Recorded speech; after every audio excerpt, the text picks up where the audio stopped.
This is The Meaningful Way. I'm your host, Luke Iorio.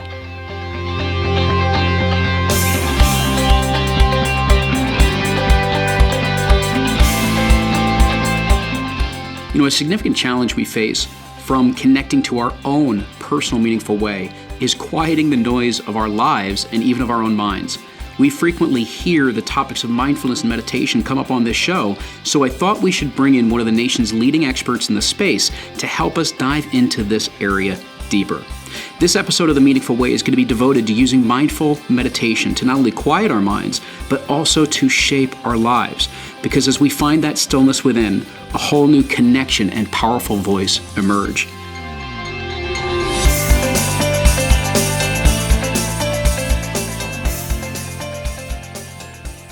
Our guest today, our expert today, is Cory Muscara, the founder of the Long Island Center for Mindfulness. He has extensive professional training in a variety of mindfulness programs, such as the Mindfulness-Based Stress Reduction, Mindful Schools, Search Inside Yourself, which is the mindfulness program at Google.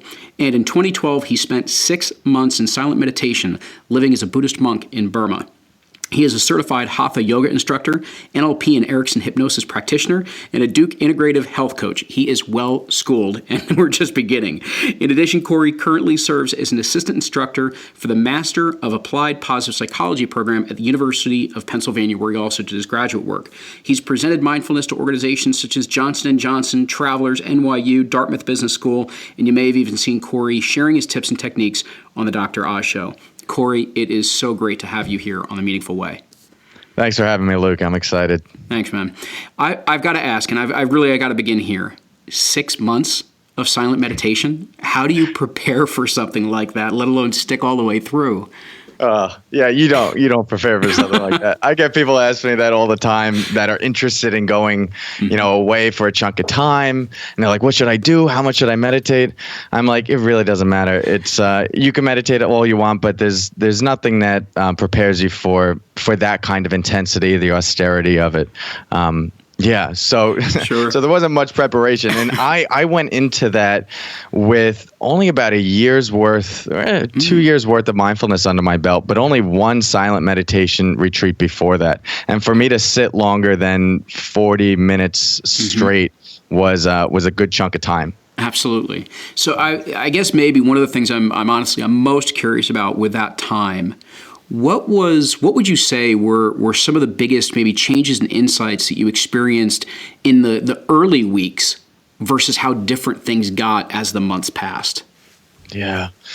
The early weeks were just a settling in process. I went there because I was interested in exploring my own pain and suffering on a deeper level.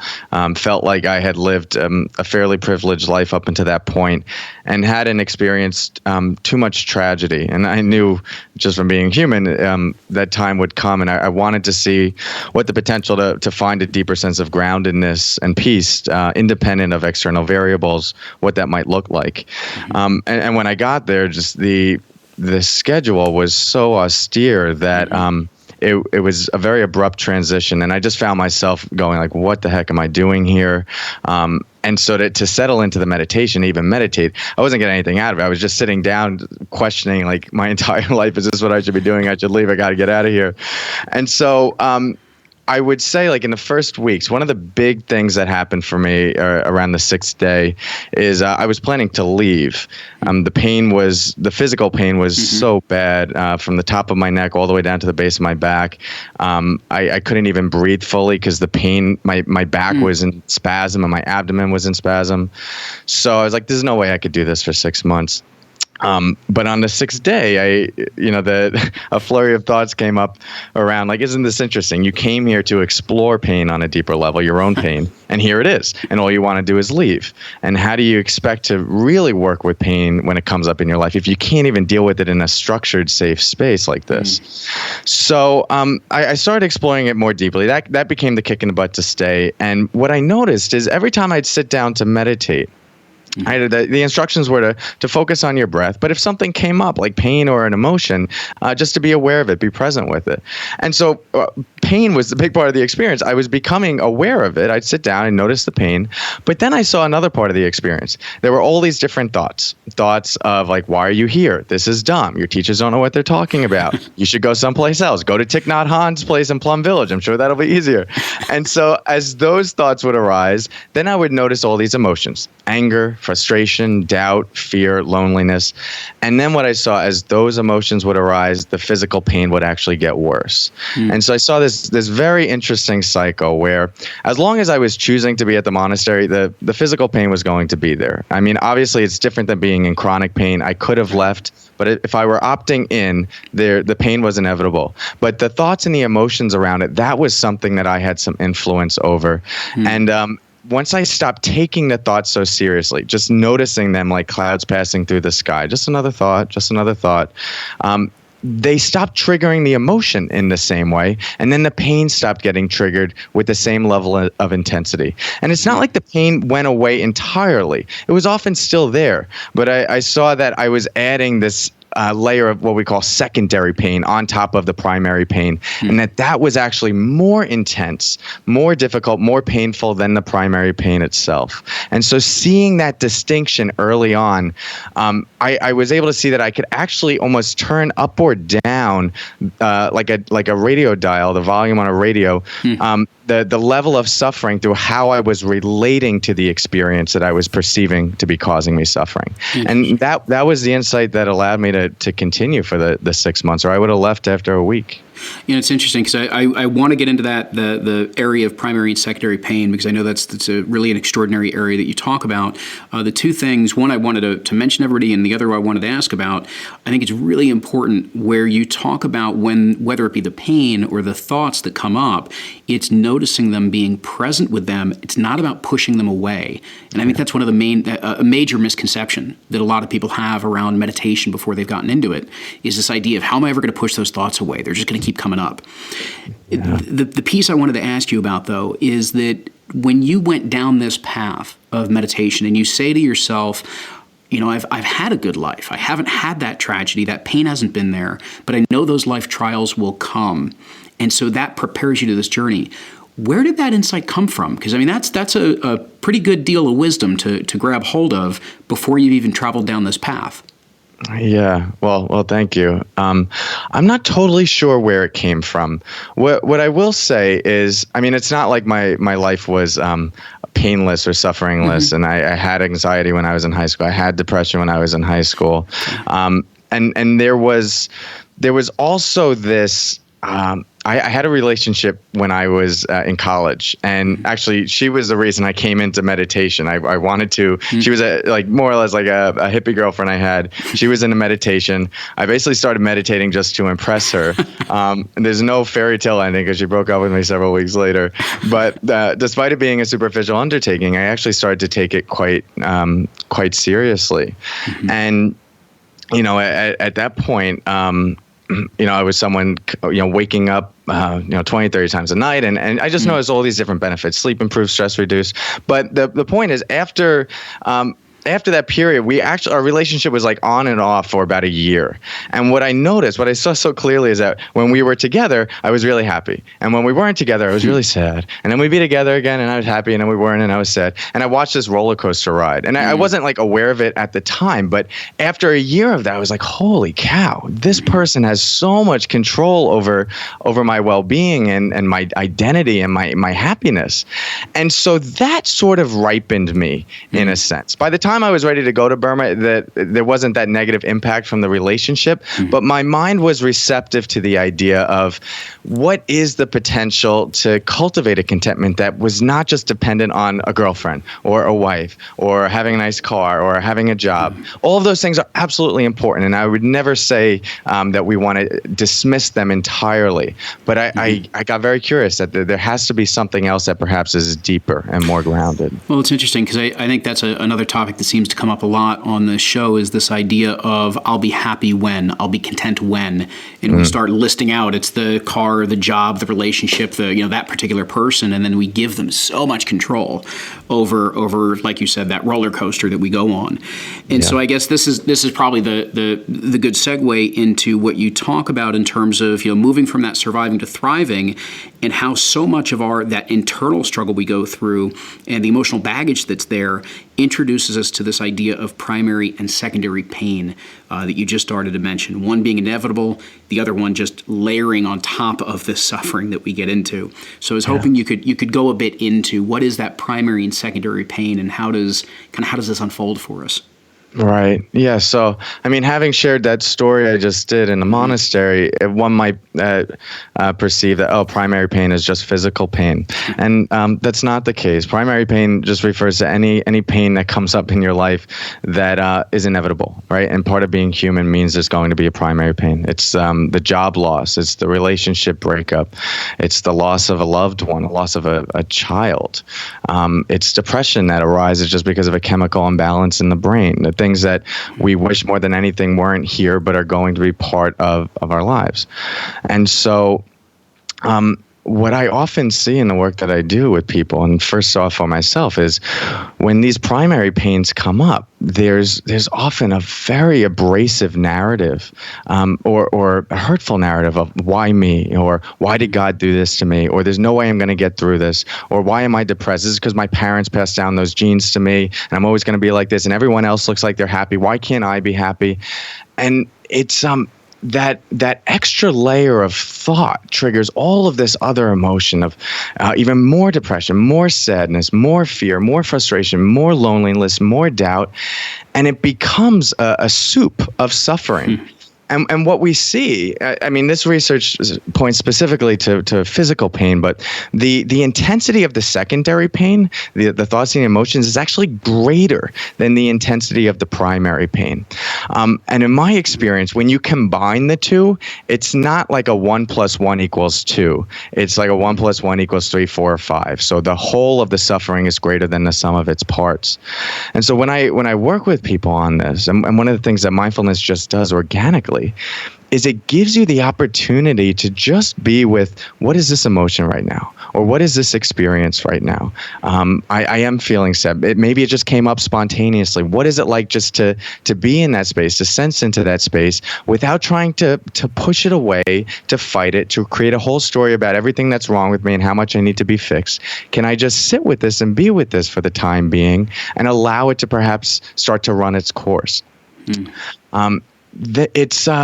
It's on a level giving yourself permission to be human and to have the experience that you're having in this moment, without creating all of this extra tension, agitation that we often cake on top of something that's already inherently painful. Yeah, it's amazing when these different forms of pain come up in our lives, and exactly as you're saying, not just simply the physical, but the emotional and mental and spiritual pain that sometimes we have, and the circumstances that trigger that in us. We are unbelievable storytellers in what we make that mean, and the interpretations we pile on top of, as you just said. And what that meditation, and even in my own experience, what I've found is that it separates the story we're telling from the person who's writing the story. And it gives us a separation between the two. And I wanted to get into was maybe a brief introduction, because you teach a couple different forms of meditation, and I think that's one of the simple truths that I've heard you talk about is that mindful meditation can come in many forms. There's not just one way of doing this. And so I was wondering if you could share a few of those forms of meditation, some introduction to that, and talk us through a little bit of how this begins to help us interrupt that story. Yeah. And so I'm going to come into that just from a different angle, because you mentioned this idea of the story, and there's a haiku that I just love that points to this so aptly. It's by Basho, and he says, "The old pond, a frog jumps in, plop." And that's it. The old pond, a frog jumps in, plop. And so I tell that, and people are like, "Wow, Cory, really wise. What does that have to do with anything?" And the point, in the simplicity is the wisdom. Yeah. It's not like the heroic frog stepped back on the rock, was scared, leaped in, the sun was glimmering, and then, splat. It's just like, this is what's here. The old pond, the frog jumped in, plop. Just the raw, direct experience, independent of the narrative. And sometimes the narrative is fun. Sometimes the story is great and adds a level of richness to our lives, but often it's toxic and abrasive. And my work in these meditations that I guide people through is offering the opportunity or cultivating the capacity to not totally get rid of the story entirely, but to be able to drop beneath the story in the way that you said, so that we're not so enslaved by it. And really, any meditation that you do, they're all doors entering into the same room. So some of the primary ones that I teach, specifically when I teach the Mindfulness-Based Stress Reduction program, it's a sitting meditation, right? Where you're just sitting and you're focusing on your breath. And what happens? The mind wanders off. We say, all right, I'm gonna focus on my breath right now. We start breathing in, breathing out, breathing in, breathing out. And then the mind goes, ooh, I want a cookie right now. And so we just watch it wander off. And then when we notice the mind wander off, we don't have to beat ourselves up over it. We just say, oh, there goes the mind again. And then we gently bring it back to the breath. And then like 2 seconds later, it's going to get caught in like, oh, I'm such a bad person and my life is, and we just notice the thought and then gently come back. And so that on the most basic level is like, if the intention is to be more grounded, more present, more here, give ourselves something in the present moment, follow it. When the mind wanders, just gently bring it back. But the non-judgmental piece toward the thoughts is probably the most important piece, because it's not so much about the breath itself, but it's about, can we move moment by moment by moment with grace and ease without whipping ourselves up into a frenzy when whatever is occurring doesn't quite match the blueprint for what we want to occur. So that basic breath meditation, you can take that to the bank. And even if you never learned another meditation, do this for the rest of your life, and you're going to know continued layers of unfolding and dropping into the moment, and growth and insight, etc. But one of the other meditations, or two of the others that I do, one's called a body scan meditation, and the other is just mindful movement, so very light yoga. And I put these in a similar category because I think they're serving a similar function. The body scan really just involves lying down, and it could be done sitting in a chair or standing, but traditionally done lying down. And you just start bringing attention to the sensations in the different parts of your body, moving from the toes all the way up to the head. And in the beginning, it can be painfully boring and actually just painful just to be in the body in that way. And we could lose sight of like, what does this have to do with anything? Focusing on my toes right now or my heels, how does this have to do with meaning, well-being? And one of the reasons we do that as one of the first meditations in the Mindfulness-Based Stress Reduction program is just because people are so disconnected from their bodies. We're so caught up in our heads, to the point where like the bodies have just become this vehicle to carry around our brains. And without being connected to the body, we're losing out on a deep body of wisdom that is here, because in every single moment we're receiving some sort of internal cues, right? I'm stressed. How does that feel in the body? I'm sad. How does that feel in the body? I'm joyful. I'm grateful. Where do we feel that in the body? If we're missing out on that, it's going to be more difficult to manage difficult emotions, and it's going to be more difficult to savor good emotions when they're there. So I think our whole experience of happiness, well-being, really happens in the body. You talk to someone that's happy, and if they start saying, well, happiness is a thought, it's like, really? It's like, oh, I'm happy. Is that what's doing it to you? Or is it that elation you're feeling in the body, the openness in the chest, the warmth maybe you feel in your belly? And if we're missing out on that, if we're not able to tune in that way, we lose that experience. And so that with the yoga, the movement, gets people more into their bodies, more in touch with their bodies. And the word yoga comes from the word yoke, which means to come together. And in some traditions, that means bringing together mind, body, and spirit. When I talk about it in more of a mainstream way, I just say mind and body because it's a little less polarizing. But if bringing together the spirit into it works well, and you can do that too. And if you just look at it like bringing together mind and body, it's like, all right, when I'm standing, can I feel my feet on the ground? When I'm reaching up toward the ceiling, can I feel my arm reaching up to the ceiling? When I'm, lying down on the ground and doing pelvic tilts, can I feel my lower back pressing into the ground? And then we can see all of those movements, in other parts of our lives. When you're reaching up for the pepper on the top shelf, can you feel that movement? It's an opportunity for mindfulness to be present for your life as it's happening. And then also just to be sensitive to, how is my body feeling right now? Am I pushing it beyond its edges? Am I going outside of my comfort zone? And can I really tune in and honor where I'm at today so that I can respond most appropriately to what my body's offering me? Well, I think the amazing thing, a couple of amazing things that I've found through this process is, especially with the body scans and that mindful movement, is the more that you connect to your body at those times, you can't help but become more present in the moment. The more present in the moment that we get, the more fulfilling whatever it is we're doing gets. Because we're there. We actually experience our lives as opposed to just living through it. And what I really appreciate, because of the way that you introduced this, and I know part of the philosophy, let alone what you've taught and learned through MBSR, is there are these different forms of meditation and mindfulness that we can use so that you can try these on and see which are the ones that really start to bring this out for you. And whatever your entry point is, it doesn't matter whether it's the mindful movement or a sitting and breathing meditation or the body scan, whatever it is that begins to unlock, you'll begin to see the benefits, and then you can go from there. It's kind of enter from whatever makes sense for you at that time.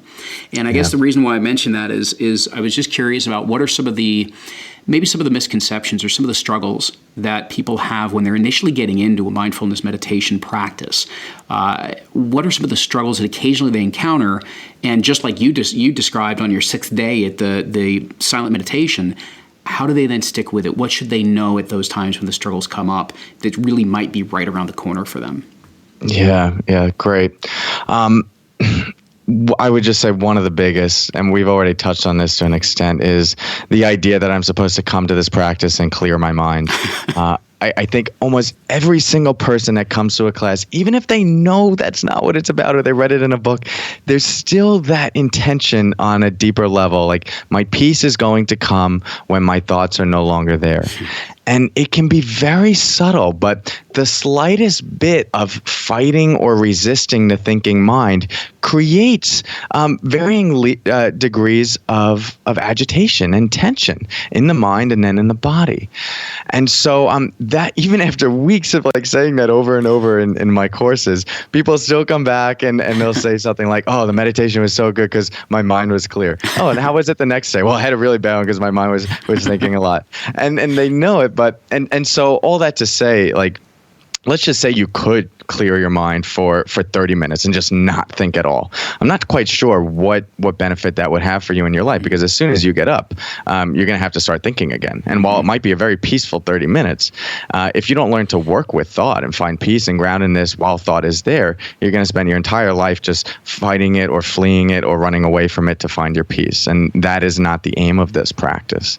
So what I would say to people in those situations is, instead of resisting the thoughts so much, see if you can actually allow yourself to just be with thought as it's there. The metaphor I use is like the cloud passing through the sky. But what can be really helpful is just becoming curious about a thought. It's like, oh, what is a thought? What is its nature? Oh, it's coming and going. As soon as we become more curious about an experience, instead of fighting it and trying to change it, we're there to understand it. And just in that reframing, it goes from being this thing that we have to get rid of to just, something that we welcome into our experience.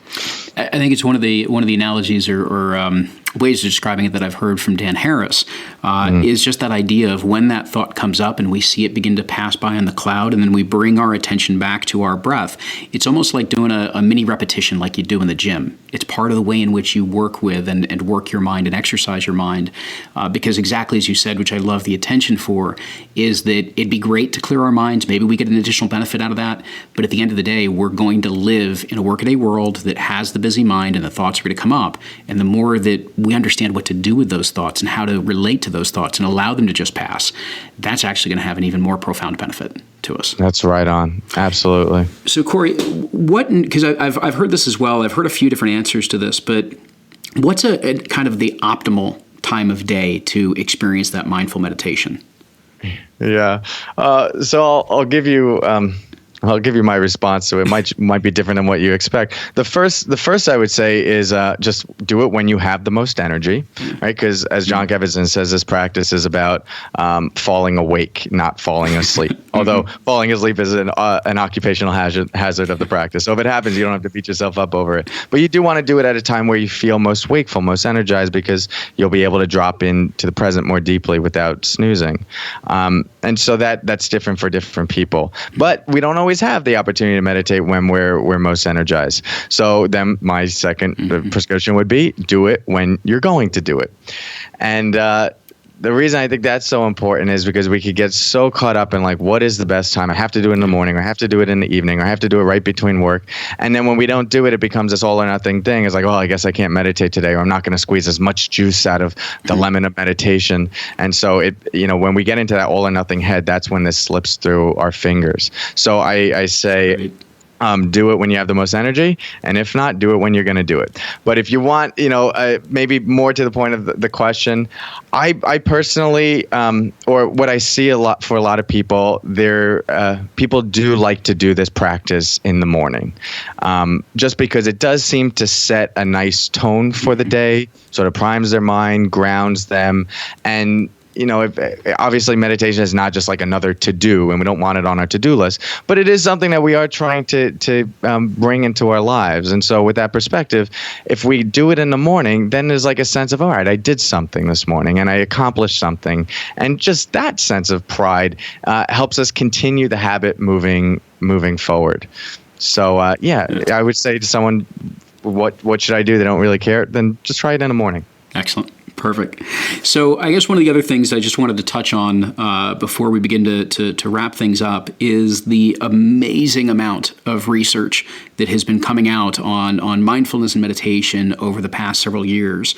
And with what's occurring, with the proof that's behind it, with the evidence of how transformative this can be, I'm just kind of curious, what's your hope for where this mindfulness movement, this meditation movement could take us?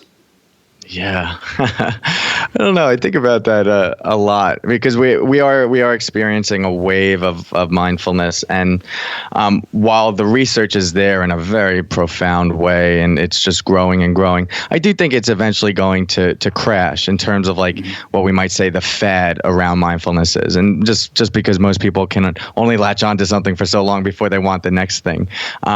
But once that passes and we stop seeing it on the cover of every single magazine, we're still going to be left with a body of science supporting this practice in a really profound way, and then a community of people inspired by this work on a deeper way.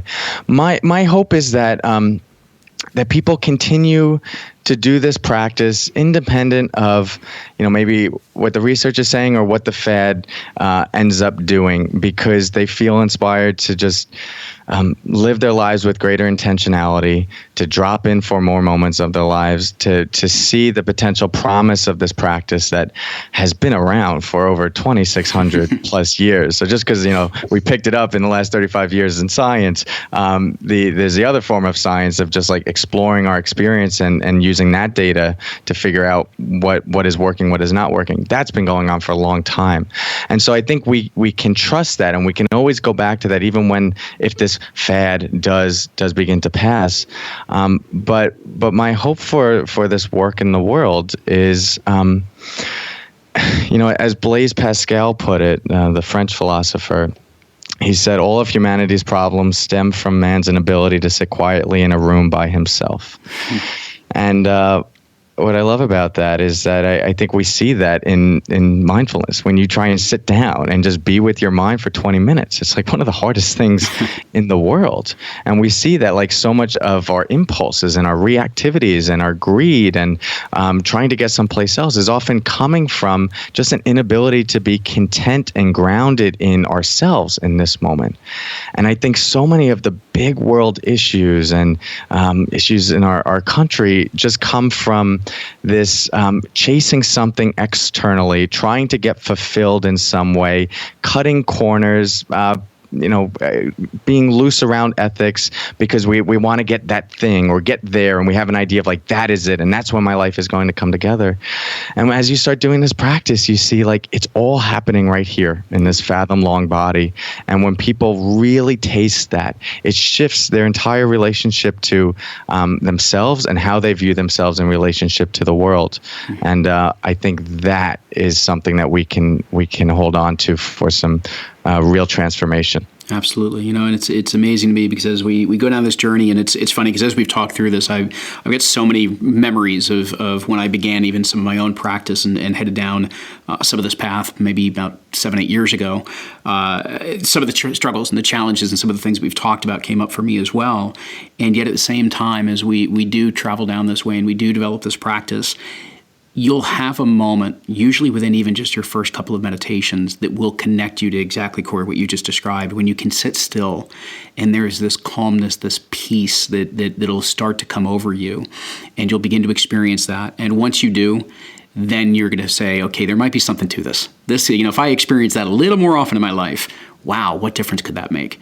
And let alone if it really kind of goes to that next extent, because you paint a wonderful picture of what could be possible for us if we all dove a little deeper into this work and into this stillness. So I guess if we bring this around full circle, as you know, the name of the show is The Meaningful Way. And so I guess, Cory, if I kind of throw that phrase to you and ask you, what is it that makes life meaningful for you? Yeah. It's a question that I continue to sit with. And what I have been focusing more on is how can I live meaningful moments? For a while, I found myself caught in the head of like, I have to find what is my life's purpose? What is my meaning? What am I called to be doing on this planet? And, we see through the literature, like only 20% of people coming out of college even have any idea of like what their passion is or what they want to do. And I think, at least I'll just say for myself, I kind of created a whole flurry of stress, agitation, and like tension just around like, what is my meaning? And so I think that's something that is constantly changing throughout our entire lives, and what's meaningful to us right now longitudinally might change 5 years, 10 years, 15 years ago, or 15 years from now. And so for me, it's been, how can I live the most meaningful moment right here, based on what that looks like for me at this point in time, based on my surroundings, based on everything that I know about what's happening in the world, understanding that will shift and grow and change, and what I find meaningful tomorrow might be something different.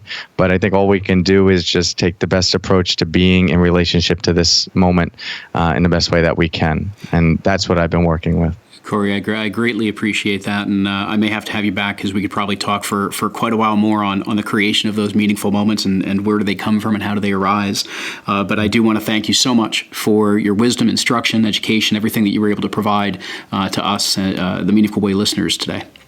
Thanks, Luke. It's a pleasure to be here. And for everybody out there, I'm not sure I can sum up our talk today any better than going back to our little haiku of old pond, frog jumps in, plop.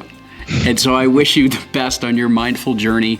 I hope you do continue to explore some of this. Check out Cory's work. Check out the Long Island Center for Mindfulness, And until next time, as always, continue to enjoy the journey.